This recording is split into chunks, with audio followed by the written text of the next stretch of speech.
नमस्कार दोस्तों, मेरे चैनल भक्ति भाव टीवी में आपका स्वागत है। तो दोस्तों, आज के इस वीडियो में मैं आपको बताने वाली हूँ महाभारत में वर्णित 45 नगर जो आज भी मौजूद हैं। भारत देश महाभारत काल में कई बड़े जनपदों में बटा हुआ था। हम महाभारत में वर्णित जिन 35 राज्यों और शहरों के बारे में जिक्र करने जा रहे हैं वे आज भी मौजूद हैं। पहला, गांधार। आज के कंधार को कभी गांधार के रूप में जाना जाता था। यह देश पाकिस्तान के रावलपिंडी से लेकर सुदूर अफगानिस्तान तक फैला हुआ था। धृतराष्ट्र की पत्नी गांधारी वहां के राजा सुबल की पुत्री थी। गांधारी के भाई शकुनी दुर्योधन के मामा थे। दूसरा, तक्षशिला। तक्षशिला गांधार देश की राजधानी थी। इसे वर्तमान में रावलपिंडी कहा जाता है। तक्षशिला को ज्ञान और शिक्षा की नगरी भी कहा जाता है। तीसरा, कैकई प्रदेश। जम्मू कश्मीर के उत्तरी इलाके का उल्लेख महाभारत में कैकई प्रदेश के रूप में है। कैकई प्रदेश के राजा जयसेन का विवाह वसुदेव की बहन राधा देवी के साथ हुआ था। उनका पुत्र विंद जरासंध दुर्योधन का मित्र था। महाभारत के युद्ध में विंद ने कौरवों का साथ दिया था। चौथा, मद्र देश। कैकई प्रदेश से ही सटा हुआ मद्र देश का आशय जम्मू कश्मीर से ही है। ऐत्रेय ब्राह्मण के मुताबिक हिमालय के नज़दीक होने की वजह से मद्र देश को उत्तर कुरु भी कहा जाता था। महाभारत काल में मद्र देश के राजा शल्य थे, जिनकी बहन मांद्री का विवाह राजा पांडु से हुआ था। नकुल और सहदेव मांद्री के पुत्र थे। पांचवा, उज्जनक। आज के नैनीताल का जिक्र महाभारत में उज्जनक के रूप में किया जाता है। गुरु द्रोणाचार्य यहाँ पांडवों और कौरवों की अस्त्र शस्त्र की शिक्षा देते थे। कुंती पुत्र भीम ने गुरु द्रोण के आदेश पर यहाँ एक शिवलिंग की स्थापना की थी। यही वजह है कि इस क्षेत्र को भीम शंकर के नाम से भी जाना जाता है। यहाँ भगवान शिव का एक विशाल मंदिर है। कुछ विशेषज्ञ मानते हैं कि यह शिवलिंग 12 ज्योतिर्लिंगों में से एक है। छठा, शिवी देश। महाभारत काल में दक्षिण पंजाब को शिवी देश कहा जाता था। महाभारत में महाराज उसीनर का जिक्र है, जिनके पौत्र शैव्य थे। शैव्य की पुत्री देविका का विवाह युधिष्ठिर से हुआ था। शैव्य एक महान धनुर्धारी थे और उन्होंने कुरुक्षेत्र के युद्ध में पांडवों का साथ दिया था। सातवां, वाणगंगा। कुरुक्षेत्र से करीब 3 किलोमीटर की दूरी पर स्थित है वाणगंगा। कहा जाता है कि महाभारत की भीषण लड़ाई में घायल पितामह भीष्म को यहाँ सरसैया पर लिटाया गया था। कथा के मुताबिक भीष्म ने प्यास लगने पर जब पानी की मांग की तो अर्जुन ने अपने बाणों से धरती पर प्रहार किया और गंगा की धारा फूट पड़ी। यही वजह है कि इस स्थान को वाणगंगा कहा जाता है। आठवां, कुरुक्षेत्र। हरियाणा के अंबाला इलाके को कुरुक्षेत्र के नाम से भी जाना जाता है। यहाँ महाभारत की प्रसिद्ध लड़ाई हुई थी। यही नहीं, आदिकाल में ब्रह्मा जी ने यहाँ यज्ञ का आयोजन किया था। इस स्थान पर एक ब्रह्म सरोवर या ब्रह्मकुंड भी है। श्रीमद् भागवत में लिखा हुआ है कि महाभारत के युद्ध से पहले भगवान श्री कृष्ण ने यदुवंश के अन्य सदस्यों के साथ इस सरोवर में स्नान किया था। नवा, हस्तिनापुर। महाभारत में उल्लेखित हस्तिनापुर का इलाका मेरठ के आसपास है। यह स्थान चंद्रवंशी राजाओं की राजधानी थी। सही मायने में महाभारत युद्ध की पटकथा यहीं लिखी गई थी। महाभारत युद्ध के बाद पांडवों ने हस्तिनापुर को अपने राज्य की राजधानी बनाया। 10वां वर्णावट। यह स्थान भी उत्तर प्रदेश के मेरठ के नज़दीक ही माना जाता है। वर्णावट में पांडवों को छल से मारने के लिए दुर्योधन ने लाक्षागृह का निर्माण कराया था। यह स्थान गंगा नदी के किनारे है। महाभारत की कथा के मुताबिक इस स्थान ऐतिहासिक युद्ध को टालने के लिए पांडवों ने जिन 5 गांवों की मांग रखी थी उनमें एक वर्णावत भी था। आज भी यहाँ एक छोटा सा गांव है जिसका नाम वर्णावा है। 11वां पांचाल प्रदेश। हिमाचल की तराई का इलाका पांचाल प्रदेश के रूप में उल्लिखित है। पांचाल के राजा द्रुपद थे, जिनकी पुत्री द्रौपदी का विवाह अर्जुन के साथ हुआ था। द्रौपदी को पांचाली के नाम से भी जाना जाता है। 12वां इंद्रप्रस्थ। मौजूदा समय में दक्षिण दिल्ली के इस इलाके का वर्णन महाभारत में इंद्रप्रस्थ के रूप में है। कथा के मुताबिक इस स्थान पर एक वियावान जंगल था जिसका नाम खांडव वन था। पांडवों ने विश्वकर्मा की मदद से यहाँ अपनी राजधानी बनाई थी। इंद्रप्रस्थ नामक छोटा सा कस्बा आज भी मौजूद है। 13वां वृंदावन। यह स्थान मथुरा से करीब 10 किलोमीटर दूर है। वृंदावन को भगवान कृष्ण की बाल लीलाओं के लिए जाना जाता है। यहाँ का बांके बिहारी मंदिर प्रसिद्ध है। 14वां गोकुल। यमुना नदी के किनारे बसा हुआ यह स्थान भी मथुरा से करीब 8 किलोमीटर दूर है। कंस से रक्षा के लिए कृष्ण के पिता वसुदेव ने उन्हें अपने मित्र नंदराय के घर गोकुल में छोड़ दिया था। कृष्ण और उनके बड़े भाई बलराम गोकुल के में साथ साथ पले बड़े थे। 15वां बरसाना। यह स्थान भी उत्तर प्रदेश में है। यहाँ की 4 पहाड़ियाँ के बारे में कहा जाता है कि ये ब्रह्मा के 4 मुख हैं। 16वां मथुरा। यमुना नदी के किनारे बसा हुआ यह प्रसिद्ध शहर हिंदू धर्म के लिए अनुयायियों के लिए बेहद प्रसिद्ध है। यहाँ राजा कंस के कारागार में भगवान श्री कृष्ण का जन्म हुआ था। यहीं पर श्री कृष्ण ने बाद में कंस की हत्या की थी। बाद में कृष्ण के पौत्र वृषनाथ को मथुरा की राजगद्दी दी गई। 17वां अंगदेश। वर्तमान में उत्तर प्रदेश के गोंडा जिले के इलाके का उल्लेख महाभारत में अंगदेश के रूप में है। दुर्योधन ने कर्ण को इस देश का राजा घोषित किया था। मान्यताओं के मुताबिक जरासंध ने अंगदेश दुर्योधन को उपहार स्वरूप भेंट किया था। इस स्थान को शक्तिपीठ के रूप में भी जाना जाता है। 18वां कौशाम्बी। कौशाम्बी वत्स देश की राजधानी थी।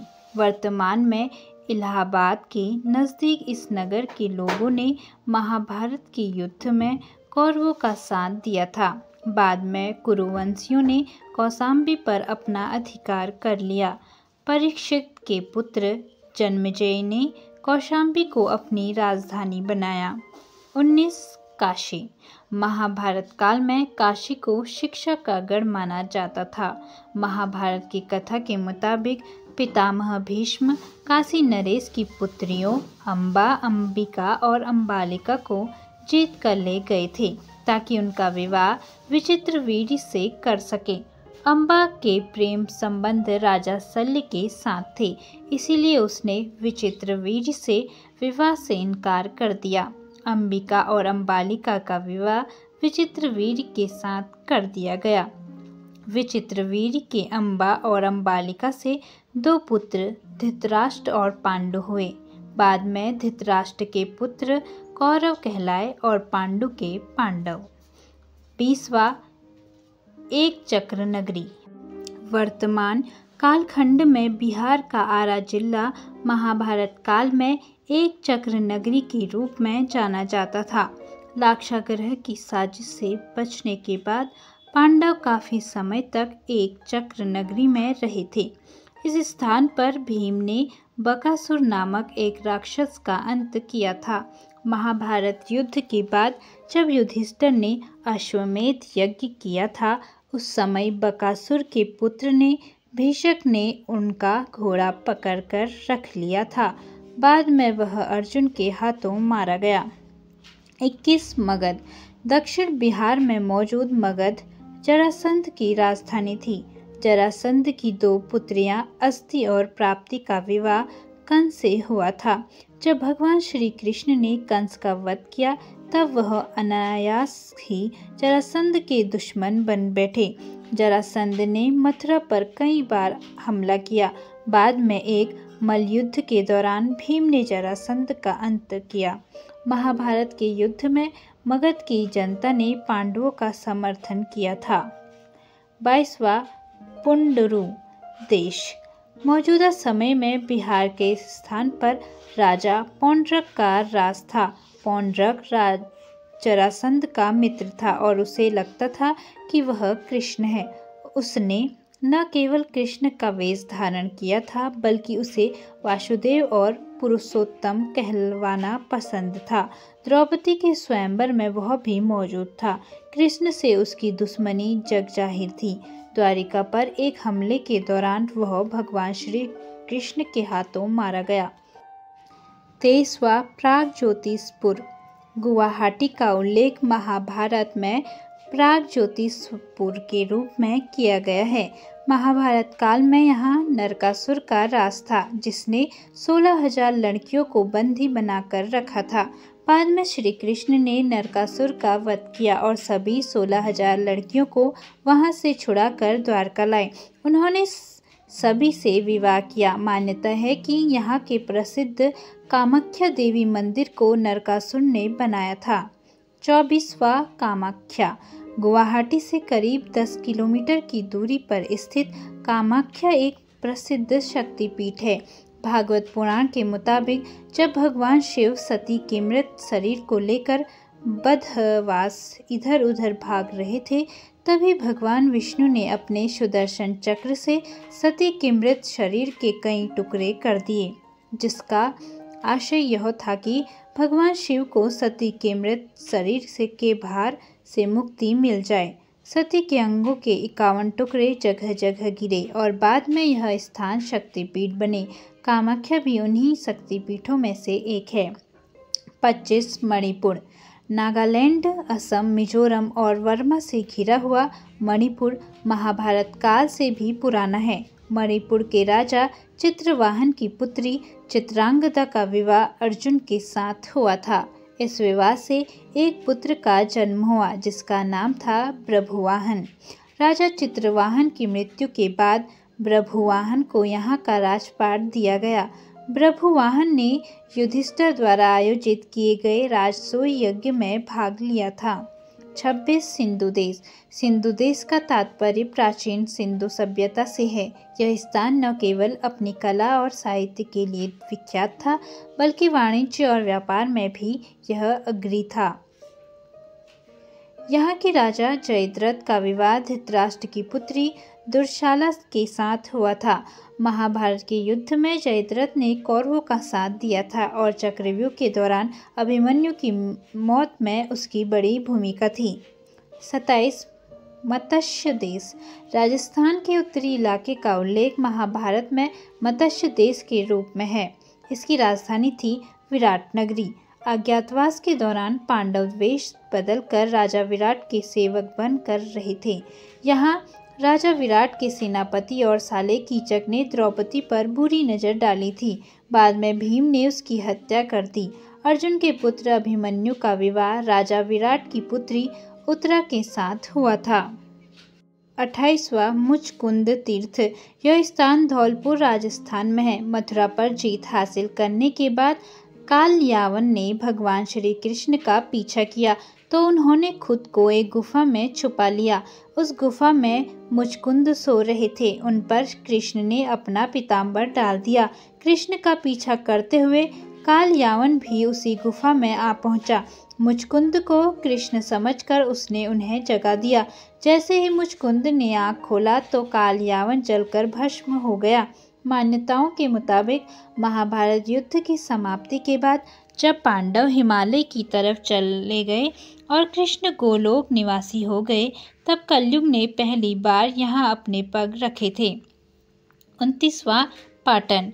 महाभारत की कथा के मुताबिक गुजरात का पाटन द्वापर युग में एक प्रमुख वाणिज्य केंद्र था। पाटन के नज़दीक ही भीम ने हिडिंब नामक राक्षस का संहार किया था और उसकी बहन हिडिंबा से विवाह किया। हिडिंबा के बाद में एक पुत्र को जन्म दिया जिसका नाम था घटोत्कच। घटोत्कच और उनके पुत्र बर्बरी की कहानी महाभारत में विस्तार से दी गई है। 30 द्वारिका। माना जाता है कि गुजरात के पश्चिमी तट पर स्थित यह स्थान कालांतर में समुद्र में समा गया। कथाओं के मुताबिक जरासंध के बार बार के हमलों से यदुवंशियों को बचाने के लिए कृष्ण मथुरा से अपनी राजधानी स्थानांतरित कर द्वारिका ले गए। 21 प्रभास। गुजरात के पश्चिमी तट पर स्थित इस स्थान के बारे में कहा जाता है कि यह स्थान भगवान श्री कृष्ण का निवास स्थान रहा है। महाभारत कथा के मुताबिक यहाँ भगवान श्री कृष्ण पैर के अंगूठे में तीर लगने की वजह से घायल हो गए थे। उनके गोलोकवासी होने के बाद द्वारिका नगरी समुद्र में डूब गई। विशेषज्ञ मानते हैं कि समुद्र के सतह पर द्वारिका नगरी के अवशेष मिले हैं। 32 अवंतिका। मध्य प्रदेश के उज्जैन का उल्लेख महाभारत में अवंतिका के रूप में मिलता है। यहाँ ऋषि सादंपनी का आश्रम था। अवंतिका को देश के 7 प्रमुख पवित्र नगरों में से एक माना जाता है। यहाँ भगवान शिव के 12 ज्योतिर्लिंगों में से एक महाकाल लिंग स्थापित है। 33वां चेदी। वर्तमान में ग्वालियर क्षेत्र को महाभारत काल में चेदी देश के रूप में जाना जाता था। गंगा व नर्मदा के मध्य स्थित चेदी भारत काल के संपन्न नगरों में से एक था। इस राज्य पर श्री कृष्ण के फुफेरे भाई शिशुपाल का राज था। शिशुपाल रुक्मणी से विवाह करना चाहता था, लेकिन श्री कृष्ण ने रुक्मणी का अपहरण कर उनसे विवाह रचा लिया। इस घटना की वजह से शिशुपाल और श्री कृष्ण के बीच संबंध खराब हो गए। युधिष्ठिर के राजसूय यज्ञ के समय चेदी नरेश शिशुपाल को भी आमंत्रित किया गया था। शिशुपाल ने यहाँ कृष्ण को बुरा भला कहा तो कृष्ण ने सुदर्शन चक्र से उसका गला काट दिया। महाभारत की कथा के मुताबिक दुश्मनी की बात सामने आने पर श्री कृष्ण की बुआ उनसे शिशुपाल को अभयदान देने की गुजारिश की थी। इस पर श्री कृष्ण ने बुआ से कहा था कि वह शिशुपाल के 100 अपराधों को माफ़ कर देंगे, लेकिन 101 गलती पर माफ़ नहीं करेंगे। 34 शोणितपुर। मध्य प्रदेश के इटारसी को महाभारत काल में शोणितपुर के नाम से जाना जाता है। शोणितपुर पर वाणासुर का राज था। वाणासुर की पुत्री उषा का विवाह भगवान श्री कृष्ण के पौत्र अनिरुद्ध के साथ संपन्न हुआ था। यह स्थान हिंदू के लिए एक पवित्र तीर्थ है। 35वां विदर्भ। महाभारत काल में विदर्भ क्षेत्र पर जरासंध के मित्र राजा भीष्मक का शासन था। रुक्मणी भीष्मक की पुत्री थी। भगवान श्री कृष्ण ने रुक्मणी का अपहरण कर उनसे विवाह रचाया था। यही वजह थी कि भीष्मक उन्हें अपना शत्रु मानने लगे। जब पांडवों ने अश्वमेध यज्ञ किया था तब भीष्मक ने उनका घोड़ा रोक लिया था। सहदेव ने भीष्मक को युद्ध में हरा दिया। तो दोस्तों, कैसी लगी आपको यह जानकारी कमेंट करके ज़रूर बताएं और ऐसी ही बहुत सारी कहानियों, कथाओं और जानकारियों को सुनने के लिए मेरे चैनल को सब्सक्राइब करें। धन्यवाद।